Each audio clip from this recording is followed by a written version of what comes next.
Imagine waking up tomorrow and realizing you only have two choices left in life. Option 1, you work 60 hours every single week building someone else's dream. Option 2, you work maybe 10 hours a week building your own. Wants to be a gas station worker. Be honest. Which one would you choose? Most people instantly say option 2, but here's the problem. Almost nobody actually knows where to start, and that confusion is exactly why millions of people stay stuck trading time for money. There are way more opportunities to make money on the internet than you've probably ever been told about. In fact, some of the most profitable businesses today don't even require employees, offices, or inventory. I'm going to break down 5 of the laziest online business models you can start in 2026. And when I say lazy, I don't mean effortless. I mean businesses that can eventually run with minimal day-to-day work once they're set up correctly. I'll explain exactly how each one works, the pros, the cons, how much money they realistically require to start, how fast people are hitting $10,000 per month, and most importantly, which one I would personally choose if I had to start completely from zero today. And trust me, by the time we reach number 1, you might look at online business very differently. Let's start with number 5, Amazon FBA, a business model that has been around for more than 2 decades and still generates over $140 billion every single year. The concept is simple. You find products people already want to buy, usually from manufacturers or suppliers. You purchase them in bulk, send that inventory to Amazon's warehouses, and then Amazon handles the rest: storage, packing, shipping, and even customer service in many cases. That's where the lazy part comes in.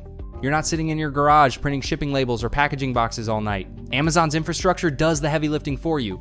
Another huge advantage is Amazon's built-in customer base. We're talking about billions of shoppers visiting the platform every month, which means you don't have to create your own audience from scratch. If you choose the right product and run ads properly, some sellers hit $10,000 per month within 3 to 6 months, which is extremely fast compared to most businesses. And it's also a proven system. Roughly 60% of all products sold on Amazon today come from third-party sellers using FBA. But of course, there's a catch. FBA requires serious upfront capital. Most beginners need at least $2,000 to $5,000 just to start properly, because you have to buy inventory before you even know if the product will sell. That means thousands of dollars sitting in boxes before your first sale happens. Competition is also brutal because everyone and their neighbor is trying to sell on Amazon now. And the biggest risk? Amazon controls everything. They can change rules, increase fees, or even suspend accounts overnight. So while FBA becomes very automated once it's running, getting started requires money, research, and patience. Now let's move to number 4, print on demand, which is almost the opposite of FBA. Instead of buying products up front, you create custom designs for things like t-shirts, hoodies, mugs, or phone cases. You upload those designs to platforms like Printify or Printful, connect them to your online store, and when someone buys a product, the platform prints it and ships it directly to the customer. You never touch the inventory, you don't manage warehouses. You're basically just creating designs and letting the platform handle production and fulfillment. This makes it one of the easiest businesses to start because technically you can begin with $0. All you need is a simple online store and some creative ideas. Some people build entire brands around humor, niche communities, or trending topics, and the setup can literally be done in a single afternoon. But there's a trade-off. Profit margins in print on demand are extremely thin. After production costs, platform fees, and advertising, you might only make $3 to $5 per sale. That means to make real money, you need a lot of volume, which usually requires spending heavily on marketing. On top of that, millions of people are trying the exact same strategy, uploading funny quotes onto shirts and hoping something goes viral. It's the I promise part that makes it dirty. You heard me? No. So while the barrier to entry is low, actually scaling a profitable store can be much harder than it looks. At number 3, we have email marketing. And this one surprises a lot of people because it's not exactly a business model on its own, it's more like a powerful money-making engine behind many online businesses. The idea is simple. You build an email list of people interested in a specific topic such as fitness, finance, gaming, or entrepreneurship. Then you send them valuable content, recommendations, and promotions for products or services. The reason this is so powerful is because email marketing has one of the highest returns on investment in the entire digital world. On average, businesses generate around $36 to $42 for every $1 spent, which is an insane ROI. And once automated sequences are set up, welcome emails, promotions, follow-ups, the system can literally make money while you sleep. You own the list, which means you're not relying on social media algorithms to reach your audience. But building that list takes time. You still need traffic from YouTube, social media, blogs, or ads. And if you don't know how to write emails that people actually want to read, your subscribers will ignore you or unsubscribe quickly. So while email marketing becomes incredibly passive once it's running, you still need an audience first before it really starts printing money.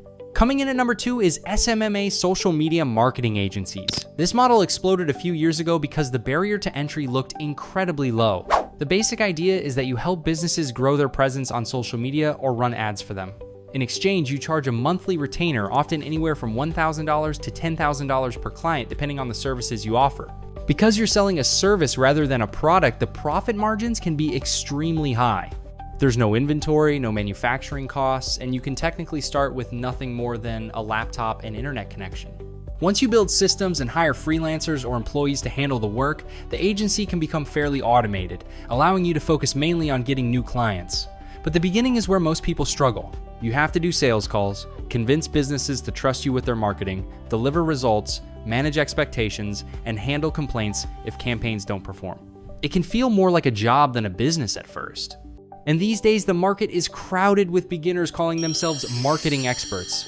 So while SIMA can become highly profitable and semi-passive once it scales, the startup phase requires serious effort. And finally, at number 1, the business model that many beginners gravitate toward: dropshipping. This is the model that has helped countless entrepreneurs build 6 and even 7-figure online stores with relatively little startup capital. The way dropshipping works is straightforward. You create an online store and list products from suppliers.